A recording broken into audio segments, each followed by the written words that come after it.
This is your man who did it this time. And this, whatever happened to episode, is in regards to the television programming. Now, we all know that television stands for tell lies to your vision. But we understand that the majority of times we shouldn't have been watching as much television or television programming that we already was. But it's too late to go on and on about the past. We just have to enjoy it for what it was. Pardon me. And understand that there's a reason why they have changed the dynamic of the household. Whatever happened to the black fathers and black male leadership positions on television that were positive. I'm not talking about Lucius off Empire. I think that's the name of the show, yeah, Empire. I've never watched the show, not a day in my life. I'm aware though. I work with children, and when I walk into a lot of these housing situations, the first thing they'll have on is Empire or Power, and a lot of reality television. But this is not a slight on the other so-called races, because I definitely didn't mind Kevin Arnold's father on the show Wonder Years, even though it was kind of corny. But I appreciate the man going to work every day, coming home, taking Wayne and Kevin to certain baseball practices and other functions like that. This is not an indictment on Mr. Belding, who, what was he, a principal on that show Saved by the Bell. I think he was corny. He was real goofy and silly, but he played his part. Or the father and uncles on, what's that show, Full House. This is not a slight on them. Or even the Japanese father figure, who I think is one of the most strong father figures, Mr. Miyagi.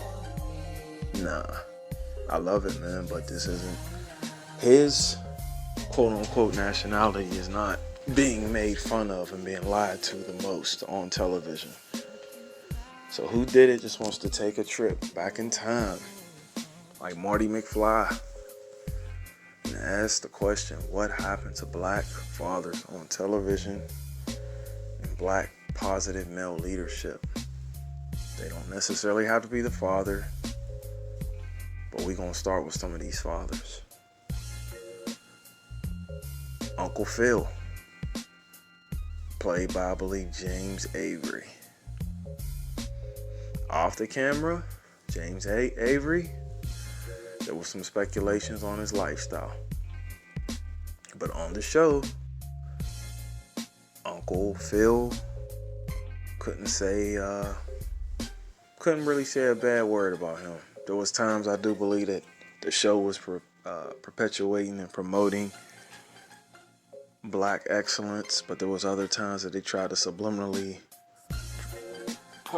drop gems of black elites and boule, constantly promoting separatism within the black community. You must pledge, and there was a couple episodes where Uncle Phil's rep was on the line about him being a judge and being a dang good attorney in his earlier days. But as far as him policing his household, we really can't knock that, man, because technically Will was not his nephew by blood, only by marriage. Y'all watch the show. Very, very awesome dynamic. But if you didn't really care for it, that's cool, but you can't knock him being an uncle, and I'm sure a lot of us wished, that we had an Uncle Phil growing up. Not necessarily myself, but I grew up in a couple different neighborhoods, and most of the uncles that was even involved with my homies was Not all the time weirdos, but there was a lot of hating. They was more like the uncle off Peyton full homes. Poor examples and a lot of broken memories and broken spirited people. Off to the next guy. Carl Winslow, who was a father. I believe his character off the air, similar to James Avery. Some speculation. He said he was a figure skater. They said he was a little sweet, but on camera, Family Matters was another powerful dynamic. I'm not a supporter of police, especially within the last 20 years. They want to make it like police have been one of the oppositions within the so-called black community within the last 10 months with the deaths of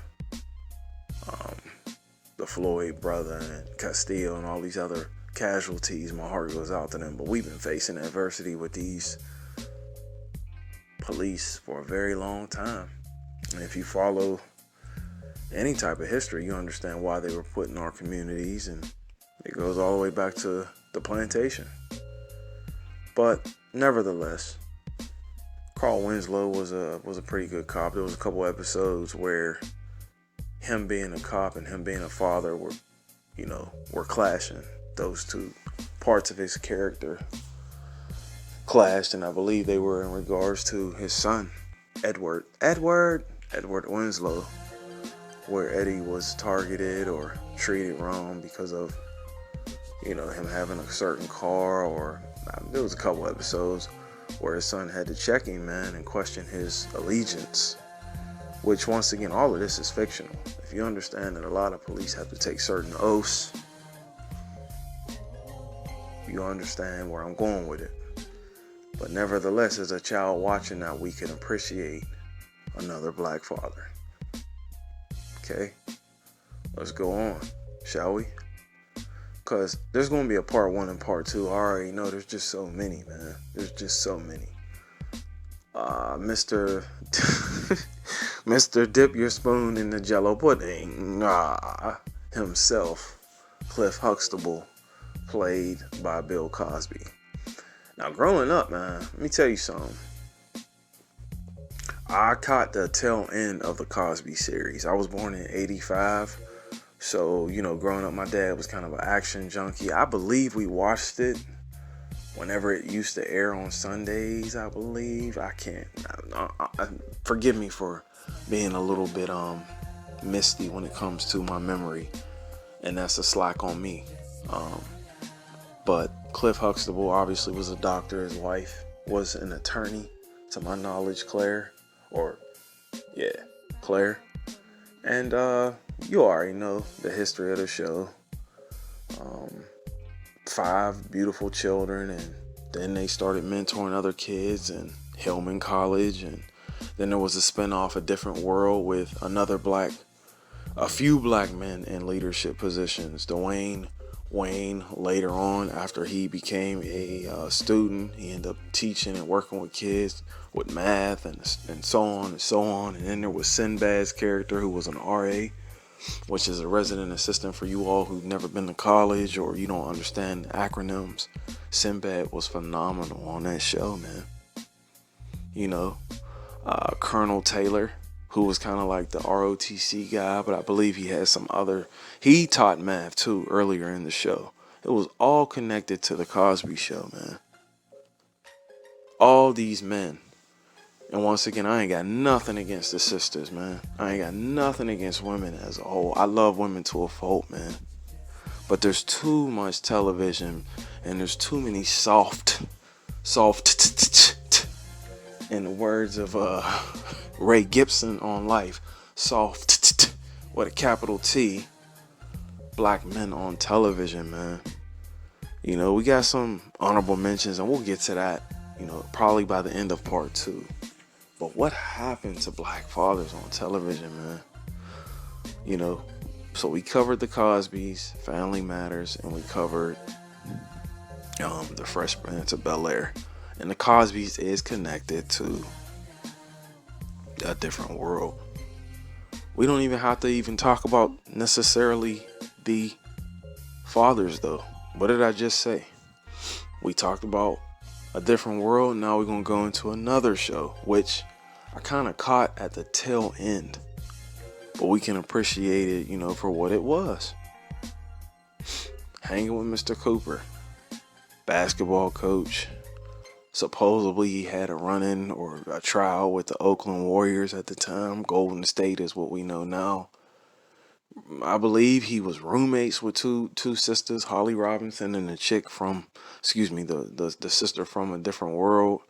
No crazy sex stories. No halfway he was messing with one and messing with the other, to my knowledge.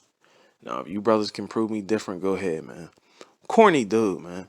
I'm not really a Mark Curry guy at all, but we're going to give him his roses while he's here, man. He played the father figure role plenty of times as a coach, as a teacher, as a substitute teacher, as a mentor, or what the word mentor is used, because, we'll talk about what it means to be a mentor and how the Europeans kind of feminized that word and even turns it into somewhat like sodomy. But we'll get to that word mentor. Not right now, though. But yes, hanging with Mr. Cooper into another show. Sister. Ray. The adopted father to, I believe, the twin Tamara. That show's been on Netflix, and I have a little girl. And we do watch it from time to time. I watched a little bit of it growing up, but I never realized how much Ray was checking out the other twins, adopted mother Lisa. But let's be clear, yo.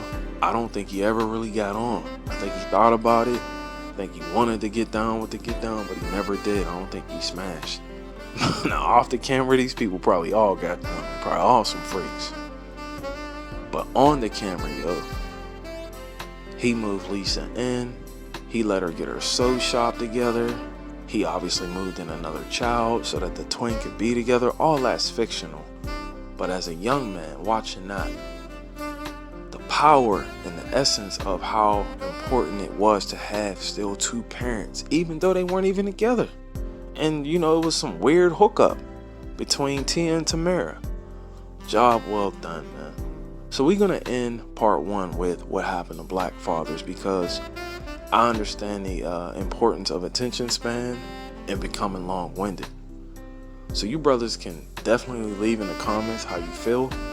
Once again, this is not a knock on any other race, because the brother loved Mick as a trainer and father figure in the great movie Rocky. I even have a great understanding of Vito Corleone when it comes to The Godfather.